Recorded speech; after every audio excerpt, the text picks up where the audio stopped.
ఓం నమో భగవతే వాసుదేవాయ. ఆత్మబంధువులందరికీ నమస్కారం.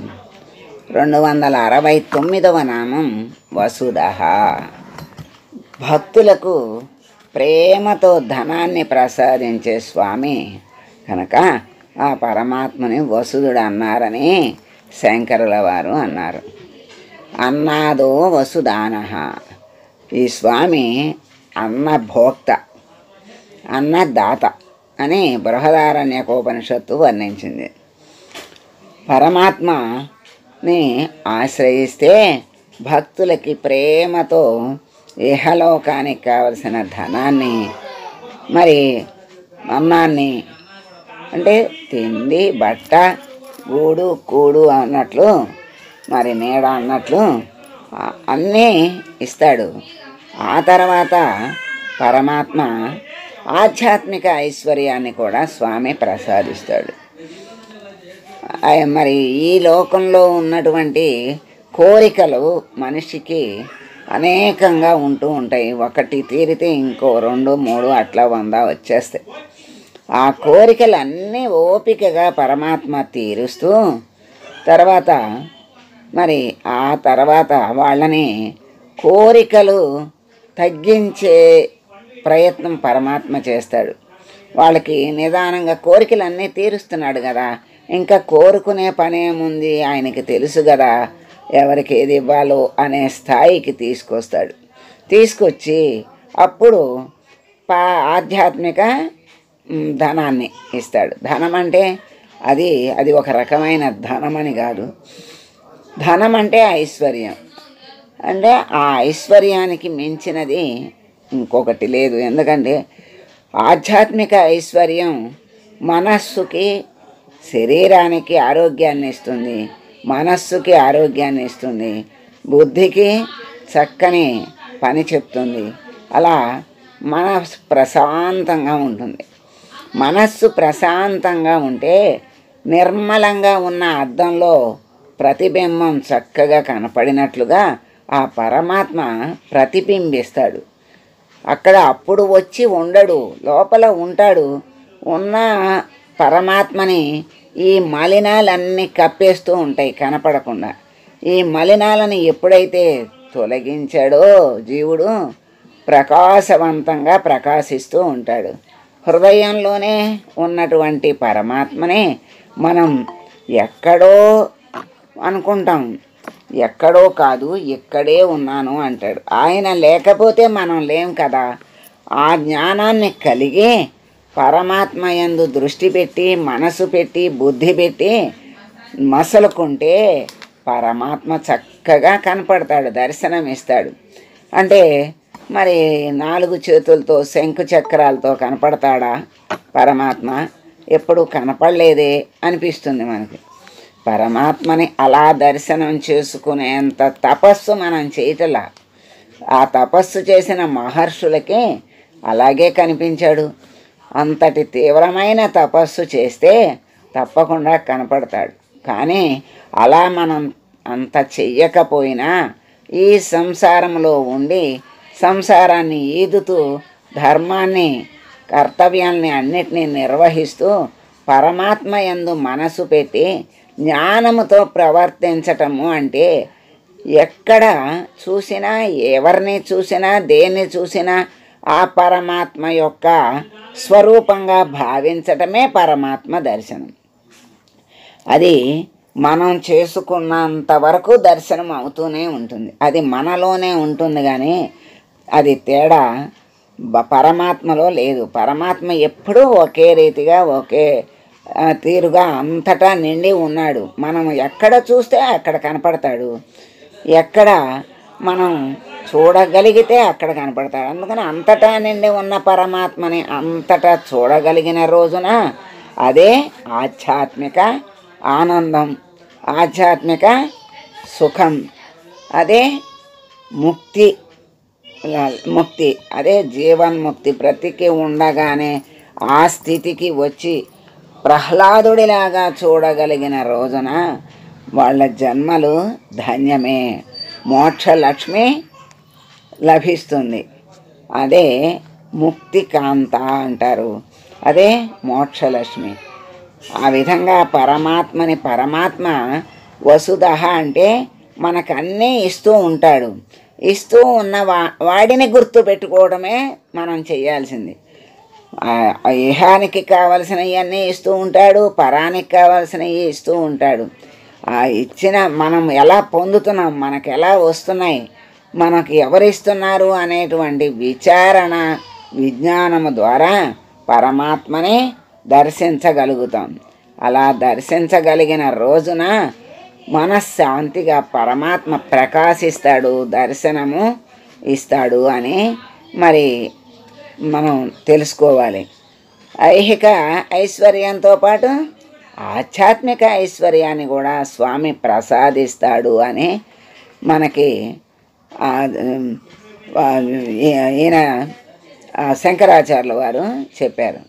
పరాశర భట్టరు శంకరాచార్యుల వారు చెప్పిన అర్థాన్ని అంగీకరించారు. సత్యసంధులు వసుధుడు అంటే గంగోదకాన్ని, ధనాన్ని, మణిమాణిక్యాన్ని ఇచ్చేవాడు అని వ్యాఖ్యానించారు. గంగ ఉదకము అంటే పవిత్రమైనది, నిర్మలమైనది. పరమాత్మ ఎక్కడి నుంచి వచ్చింది? ఆ గంగా ఉద్భవం ఎక్కడుంది? పరమాత్మని పాదాల నుండి వచ్చింది. అటువంటి గంగోదకాన్ని మనకి అనుగ్రహించాడు అంటే ఆయన పాదాలను ఆశ్రయిస్తే ఆ పాదాల దగ్గర ఉన్నటువంటి గంగోదకం మనకి లభిస్తుంది.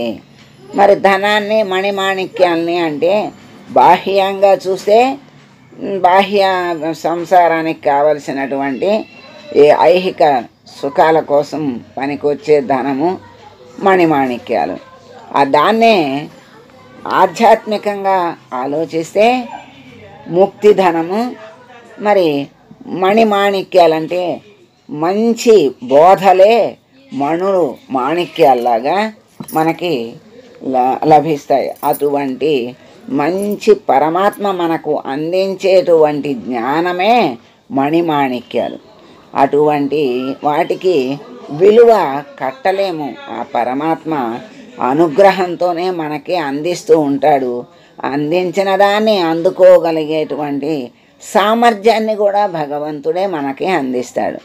అటువంటి స్వామి వసుధ అని వ్యాఖ్యానించారు. తత్వజ్ఞులు ఓం వసుధాయ నమః అని స్వామికి నమస్కరిస్తూ ఉన్నారు. అలా మరి వసుధ అంటే ఆస్తిక్యత, భగవద్భక్తి కలిగిన మానవునికి సృష్టిలో వైభవాలన్నీ వసు అంటారు. అంటే అన్ని సంపదల్ని వసు అంటారు. వసుధ అంటే సంపదలను ఇచ్చేవాడు అని అర్థం. ఆస్తిక్యత అంటే భగవంతుడు ఉన్నాడు అనేటువంటి భావం. భగవద్భక్తి అంటే ఉన్నాడు అన్న భగవంతుని మీద భక్తి కలగటం. మానవునికి సృష్టిలో ఉన్నవన్నీ కూడా, వైభవాలన్నీ కూడా వసు అనే ఉంటాయి. అంటే సంపదలన్నీ కూడా ఎక్కడి నుంచి వచ్చినాయి అనేటువంటి ఆలోచన వస్తే వాని సంకల్పం అనుసరించి సిద్ధిస్తూ ఉంటాయి. పరమాత్మ అనుగ్రహంగా మనకి ఇవన్నీ వస్తున్నవి అని ఎప్పుడైతే అనుకున్నాడో అవి పరమాత్మ ప్రసాదంగా స్వీకరిస్తాడు. చక్కగా అన్నీ సిద్ధిస్తూ ఉంటాయి. అటువంటి స్థితిలో ఉన్నవాడు యోగిలాగా ఆ సంపదలన్నిటినీ లోక కళ్యాణం కోసం ఉపయోగిస్తాడు. కనుక వాని అధీనంలో అన్ని శక్తులు, అన్ని సంపదలు ఉన్నట్లే.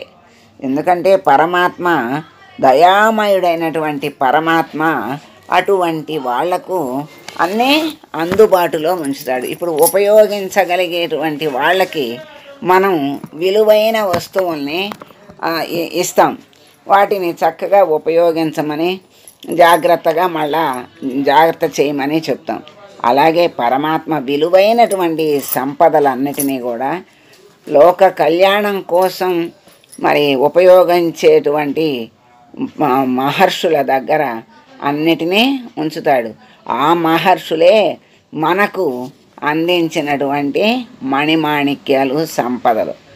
వాళ్ళ యొక్క జ్ఞానముతో వాళ్ళు తెలుసుకుని మనకు ఇవన్నీ కూడా గ్రంథాలేంటి, బోధలేంటి, జ్ఞానం ఏంటి అన్నీ వాళ్ళు అందించినటువంటి ప్రసాదాలే. మరి పరమాత్మ ఇప్పుడు మహర్షులు ఉన్నారు అంటే శంకరాచార్యులు ఉన్నారు. శంకరాచార్యులు వారన్నా అమ్మ స్వరూపమన్నా ఒకటే అని అంత ఆయన ఆరాధించి అంత ఒకటిగా అయిపోయారు. అలాగే రామకృష్ణ పరమహంస అన్న అమ్మవారన్నా ఒకటే. ఆ శక్తితో, ఆ అమ్మ శక్తితో వాళ్ళు భక్తుల్ని ఏ కోరికలు ఉన్నా వాళ్ళ కోరికల్ని తీర్చగలిగేటువంటి సామర్థ్యం వాళ్ళకి అమ్మ ఇచ్చింది. వాళ్ళందరూ కూడా అటువంటి వాళ్ళందరూ కూడా లోక కళ్యాణం కోసం ఉపయోగిస్తారు కనుక ఆ శక్తుల్ని వాళ్ళకి ఇచ్చింది. వాళ్ళకి అన్నీ చక్కగా అందుబాటులో ఉంటాయి. ఎవరికి ఏది అవసరమయ్యి వాళ్ళ దగ్గరకు వస్తే ఆ భగవత్ స్వరూపంగా భావించి వాళ్ళ దగ్గరకు వస్తారు. ఆ భగవత్ స్వరూపంగా వాళ్ళు కూడా వాళ్ళ కోరికల్ని తీరుస్తూ జ్ఞానాన్ని ప్రసాదిస్తూ ఉంటారు. అట్లా జీవులకి ఆ శక్తులు సంక్రమిస్తూ ఉంటాయి అలా ధర్మంగా నడిస్తే. అటువంటి సంక్రమించటానికి కారణం ఎవరు అంటే భగవంతుడే గనక, ఇచ్చేది ఆయనే గనక అవన్నీ కూడా సంపదలే. ఆ సంపదల్ని ఇచ్చేవాడు కనుక వసుధః అన్నారు. అటువంటి వసుధః అయిన స్వామిని మనం ప్రార్థిస్తూ, స్వామి మంచి సంపదను, జ్ఞాన సంపదను మాకు ప్రసాదించి చక్కగా దాన్ని సద్వినియోగం చేసి ఆ జ్ఞాన మార్గంలో నడిచి నీ దరికి చేరేటువంటి శక్తిని మాకు ప్రసాదించు స్వామి అని వేడుకుంటూ మంగళం పాడదాం. మంగళం కౌసలేంద్రాయ మహనీయ గుణాత్మనే సర్వలోక శరణ్యాయ సాధురూపాయ మంగళం.